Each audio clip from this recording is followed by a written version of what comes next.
بسم اللہ الرحمن الرحیم. ناظرین کیسے ہیں آپ؟ مجھے امید ہے کہ انشاءاللہ آپ ٹھیک ہوں گے. تو آج میرے ساتھ ایک ممتاز عالم دین حافظ اللہ یار صاحب یہاں پہ موجود ہیں، اور یہ بہت بڑی دینی درسگاہ جامعہ بنوری ٹاؤن کراچی سے فروغ تحصیل ہیں، جو کہ دینی حوالے سے ایک بڑی ایک مایہ ناز قسم کی درسگاہ جو ہے وہ گرانی جاتی ہے. تو حافظ صاحب بہت شکریہ، آپ ہمارے ساتھ اس وقت موجود ہیں. تو میں آج حافظ صاحب سے یہ گزارش کرنا چاہوں گا کہ رمضان المبارک ہے اور اس کا آخری عشرہ جو ہے وہ شروع ہو چکا ہے، اور اس کی جو طاق راتیں ہیں اس کی فضیلت اللہ کریم نے اور اللہ کے نبی صلی اللہ علیہ وسلم نے بہت زیادہ جو ہے وہ بیان کی ہے. تو طاق راتوں میں جاگنا، اس میں عبادت کرنا کیسا ہے؟ دیکھیں جی، اللہ تبارک و تعالیٰ جل شانہ نے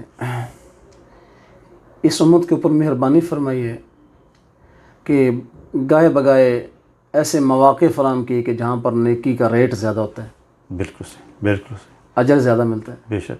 تو انہی مواقع میں سے یہ لیلۃ القدر کی رات بھی ہے. کیا بات، کیا بات. اور دوسرے لفظ میں اگر یوں بھی کہہ سکتا ہوں کہ اللہ تبارک و تعالیٰ نے اپنے محبوب صلی اللہ علیہ وسلم کی خاص جستجو کے جواب میں لیلۃ القدر کی رات عطا فرمائی. سبحان اللہ، کیا بات، کیا بات. ایک مرتبہ حضرت جبرائیل علیہ السلام بنو اسرائیل کے ایک مجاہد کا ذکر حضور کے سامنے فرما رہے تھے. بے شک، بالکل صحیح. کہ جس نے 1000 سال تک اپنے بدن سے جہاد کا لباس الگ نہیں کیا تھا. اچھا، سبحان اللہ. روایت میں ہے کیا بات، کہ 1000 سال اس نے جہاد کیا تھا. کیا بات، کیا بات. تو جب یہ بات حضرت جبرائیل علیہ السلام سے ہمارے نبی کریم صلی اللہ علیہ وسلم نے سنی تو خیال یہ آیا کہ میری امت کی تو اتنی عمر ہی نہیں ہے، اچھا، تو وہ اتنی نیکیاں، اتنا جو ثواب کہاں سے کما سکیں گے، کیسے پا سکیں. بالکل صحیح، بالکل صحیح. اللہ تبارک و تعالیٰ جل شانہ نے یہ قرآن کریم کی سورہ مبارکہ نازل فرمائی، جس کے اندر اللہ پاک نے فرمایا کہ لیلۃ القدر کی ایک رات یہ 1000 مہینوں کی راتوں سے افضل ہے. عبادت سے بہتر ہے. بالکل صحیح. میرے محبوب، اگر آپ کی امت ایک رات یہ قیام کر لے گی یا عبادت کر لے گی کیا بات، کیا تو بات. یہ 1000 مہینوں کی عبادت کا ثواب اس ایک رات میں بھی حاصل کر سکتے.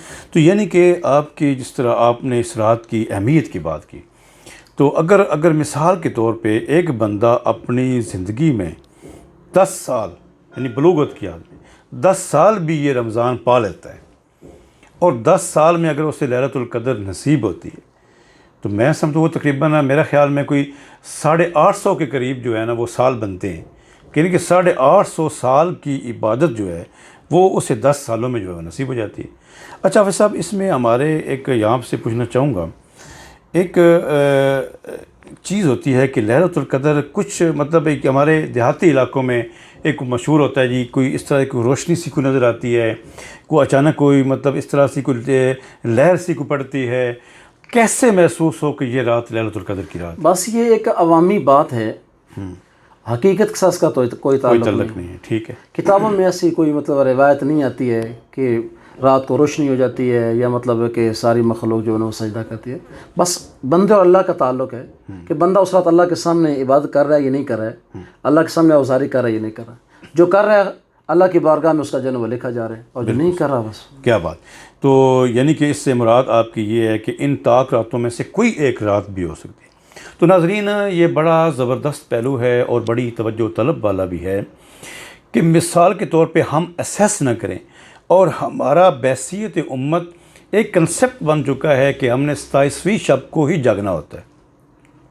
ہو سکتا ہے لیلۃ القدر 21 کو گزر گئی ہو سکتا ہے لیلۃ القدر 23 کو گزر گئی ہو، 25 کی ہو یا 29 کو، تو ہم زیادہ تر جاگتے ہیں 27 کو. تو میری اپنے ناظرین سے گزارش ہے کہ آپ اس کی طرف اپنے پاس سے کوئی اسیس نہ کریں کہ کون سی رات لیلۃ القدر کی رات ہے. اگر ہم ایک عشرے میں صرف 5 راتوں کو اگر ہم جاگ لیتے ہیں، ہم عبادت کر لیتے ہیں، اپنے اللہ جی کو، اللہ کریم کو یاد کر لیتے ہیں، اپنے نبی صلی اللہ علیہ وسلم پر کثرت کے ساتھ درود و سلام پڑھ لیتے ہیں، نوافل پڑھتے ہیں، تو یقین جانیے کہ اگر 5 راتوں کے بقول 5 راتوں کی اس مشقت میں اس کے بدلے میں ہمیں کیا مل رہا ہے، اس کا کوئی اندازہ نہیں کر سکتا کہ 1000 مہینے کی عبادت سے بہتر ہے. اور کس کی کتنی بہتر ہے یہ اس کا اپنا وہ ہے کہ وہ اس اپنے اللہ کو کتنی اپنے دل کی اس گہرائی میں کتنا یاد کرتا ہے، یہ اس کا اپنے اللہ سے، اللہ کریم کے ساتھ اپنا تعلق ہے۔ تو آپ صاحب اس کے بارے میں کچھ آپ مزید کوئی بات کرنا چاہیں گے؟ ویسے حدیث مبارکہ کے اندر لیلۃ القدر کی نشانیوں کے بارے میں بتایا گیا کہ اس رات جو ہے وہ آسمان کھلا کھلا ہوتا ہے، اور اس رات کو کتے نہیں بھونکتے ہیں، کتے بھونکتے ہیں؟ نہیں بھونکتے ہیں، اچھا نہیں بھونکتے، اچھا نہیں بھونکتے، سوری۔ اور پرسکون رات ہوتی ہے، اچھا، اور اس رات کے بعد جب صبح کو سورج طلوع ہوتا ہے تو بغیر شعوں کے طلوع ہوتا ہے، شوق طلوع، بغیر شعوں شوق کے کے طلوع طلوع ہوتا ہوتا ہے۔ ہے۔ ہاں، سبحان اللہ، کیا تو بات! یہ علامات جو ہیں لیلۃ القدر کے حوالے سے اللہ کے نبی صلی اللہ علیہ وسلم نے ارشاد فرمایا، حدیث مبارکہ میں ان کی حدیث جو ہے نا، ان مبارکہ کے میں بارے میں وضاحت بیان فرما دی اللہ کے نبی صلی اللہ علیہ تو وسلم۔ ناظرین، یہاں پہ ایک بڑی اہم بات کرنے لگا ہوں، اور شاید آپ نے یہ بات پہلی دفعہ سنی ہو۔ ممتاز عالم دین، بہت بڑے صوفی حضرت قاسم فیضات مولانا امیر محمد اکرم وان رحمۃ اللہ علیہ کی یہاں پہ ایک بات عرض کروں گا۔ بہت بڑے عالم دین بھی تھے، اور قرآن مجید کی 3 تفاسیروں کے الحمدللہ مفسر تھے، اور اس کے بعد آپ نے قرآن مجید کا ایک بامحاورہ ترجمہ اکرم التراجم بھی تحریر فرمایا، جس کی مثال جو ہے وہ بے مثال ترجمہ ہے۔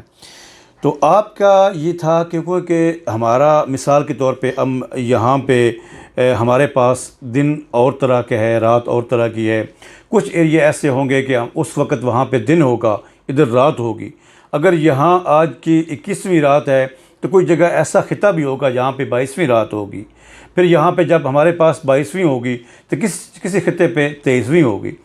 تو وہ حضرت فرماتے تھے کہ مثال کے طور پہ وہاں پہ اگر لیلۃ القدر ہوتی ہے تو جس طرح ہم عام خود محسوس کرتے ہیں کہ جب ہم بیٹھے ہوں تو ایک ٹھنڈی ہوا چلتی ہے تو ہم محسوس کرتے ہیں کہ ہمارے علاقے میں تو یہ بارش نہیں ہوئی، لیکن لگتا ہے کہ کسی جگہ پہ بارش ہوئی ہے، اور اس کی ٹھنڈک جو ہے ہم یہاں پہ بھی محسوس کرتے ہیں۔